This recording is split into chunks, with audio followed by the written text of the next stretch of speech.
Hello viewers, আমি কৌশানী। আমার channel কৌশানীর হেসেলে আপনাদের সকলকে স্বাগত। আজকে আমাদের রেসিপি পটল চিংড়ি। তো চলুন দেরি না করে রেসিপিতে ফেরা যাক। আমি আলু ও পটলকে ডুমো করে কেটে নিয়েছি, আর নিয়েছি লঙ্কা, পেঁয়াজ কুচি, টমেটো, আদা বাটা, রসুন বাটা ও জিরে বাটা। এখানে আমি মাছে নুন হলুদ মাখিয়ে নিয়েছি, আর এখানে টক দই ভালো করে ফেটিয়ে নিয়েছি। কড়া গরম হয়ে গেছে, এবার এর মধ্যে আমি সর্ষে তেল দিয়ে তেল গরম করে পটলগুলোকে ভালো করে ভেজে নেব। পটলগুলো দেওয়ার পর এর মধ্যে আমি সামান্য পরিমাণ নুন ও সামান্য হলুদ দিয়ে উল্টে পাল্টে পটলগুলোকে ভালো করে ভেজে নেব। পটল ভাজা হয়ে গেছে, এবার আমি পটলগুলোকে একটা পাত্রে তুলে নিয়ে ওই তেলের মধ্যেই আলুগুলোকেও ভালো করে ভেজে নেব। আলু ভাজার জন্য সামান্য পরিমাণ নুন ও সামান্য পরিমাণ হলুদ দিয়ে দেবো, দিয়ে ভালো করে আলুও ভেজে নেব।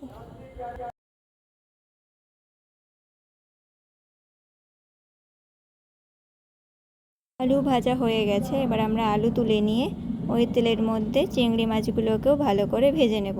তবে চিংড়ি মাছ বেশি ভাজবেন না, তাহলে চিংড়ি মাছ শক্ত হয়ে যেতে পারে।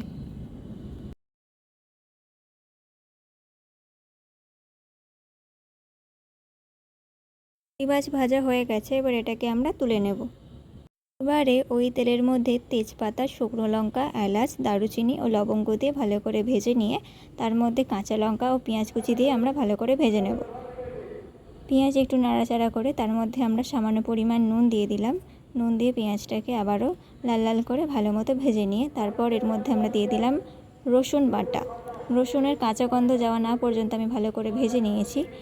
এরপর আমি এর মধ্যে দিয়ে দিচ্ছি টমেটো কুচি, জিরে বাটা, আদা বাটা, 1 টেবিল চামচ নুন, 1 টেবিল চামচ হলুদ গুঁড়ো, 1 টেবিল চামচ কাশ্মীরি লঙ্কার গুঁড়ো। সামান্য জল দিয়ে আমি ভালো করে মশলাটা কষিয়ে নিচ্ছি।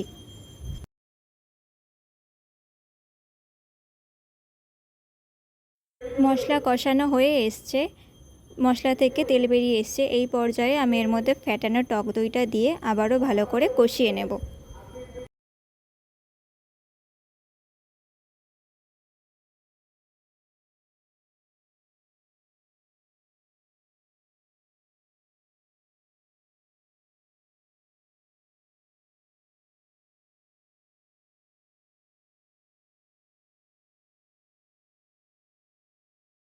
মশলা ভালো করে কষানো হয়ে গেছে, এবার এর মধ্যে আমি ভেজে রাখা আলু ও পটলকে দিয়ে আবারও একটু ভালো করে কষিয়ে নেব।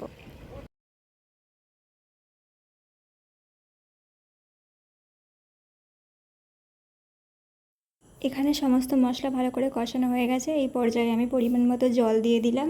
এবার এটাকে আমরা ভালো মতো ফুটিয়ে নেব। সামান্য ফুটে উঠেছে, এর মধ্যে আমি ভাজা চিংড়ি মাছগুলোকে ঢেলে দিয়ে ভালো করে ফুটিয়ে নেব।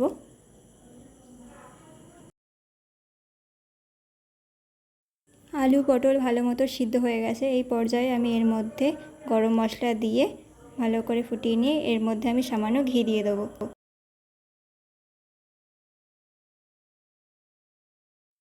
পটল চিংড়ি রেডি হয়ে গেছে।